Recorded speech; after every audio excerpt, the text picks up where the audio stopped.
torchlight, ambil torchlight.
Masuk.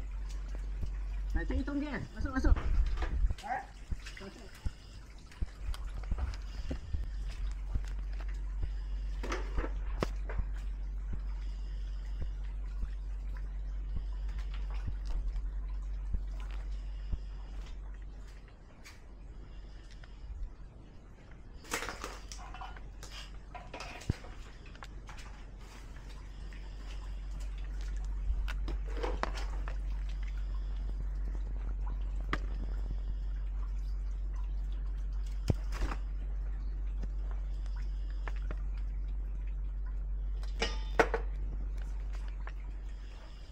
Kita simbas ke atas.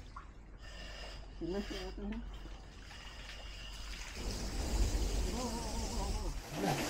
Atas dia berapa ni? Sini. Ha? Sini, lampu ni.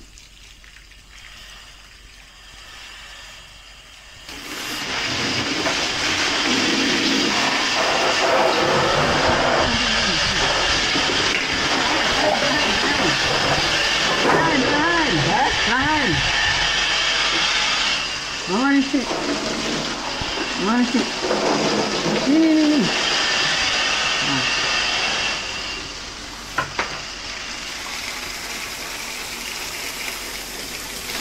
Boleh masuk lagi?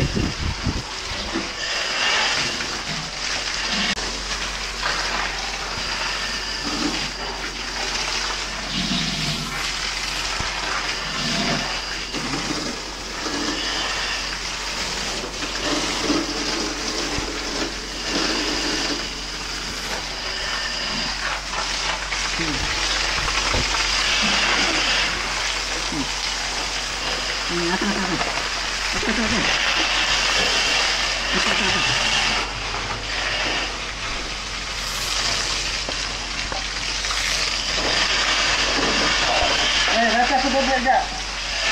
Aku jahat tu tak ada.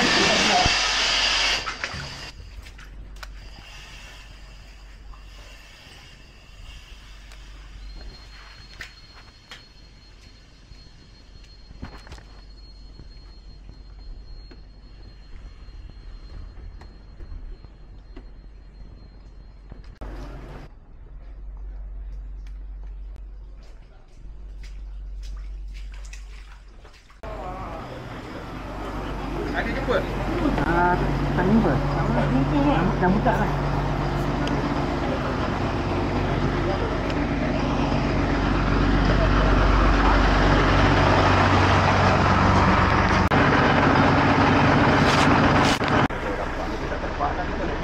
Tak tahu lah aku tengah pergi. Kalau makan lah. Dia makan ni.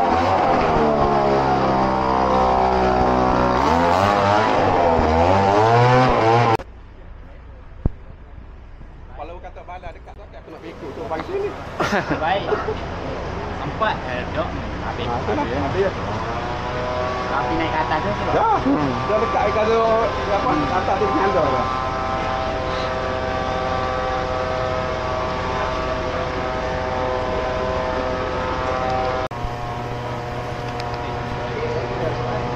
Tu dia tadi. Kedah pun selesai. Kebakaran rumah. Kita tengok tadi.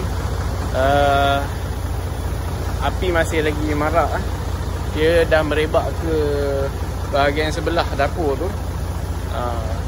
Berdasarkan cerita pengadu tadi, dia tengah masak, tengah goreng. Lepas tu dia pergi tengok anak dia sekejap, anak kecil kan. Kemudian bila dah sampai balik, api tu dah besar. Jadi apa yang dia buat, dia pernah belajar sebelum ni nak kawal api kat dapur macam mana. Cuma ni dia belum pernah praktik kan, mungkin kan. Berdasarkan cerita dia, dia ambil kain, nak ambil air, dia ambil air dan dia simbah dekat air, dekat api tu. Kemudian apa yang berlaku adalah api tu marak. Ya, betul, api tu marak. Sebabkan air dan api minyak tak sama, dia tak boleh. Jadi apa yang dibuat selepas dah marak tu, dia ambil kain, dia pukul-pukul. Pun tak boleh juga sebenarnya. Tak jadi sebab cara yang betulnya kita dah banyak buat sebelum ni.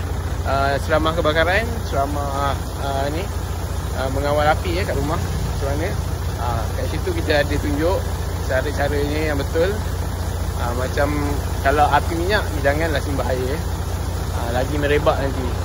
Jadi apa yang dah berlaku tadi, dia kita tahulah kan. Dia pun dah aware. InsyaAllah lepas ni jadi satu pengajaran untuk dia, untuk tidak pakai air untuk api minyak. Jadi alhamdulillah tak ada kemalangan jiwa. Semua selesai. Api pun berjaya dikawal dengan cepat. Apa pun terima kasih guys yang dah tonton video ni sampai habis, yang dah like, share, komen dan subscribe. Terima kasih guys. Tengok lagi video kat bawah, banyak lagi video kita. Sentiasa support. Assalamualaikum.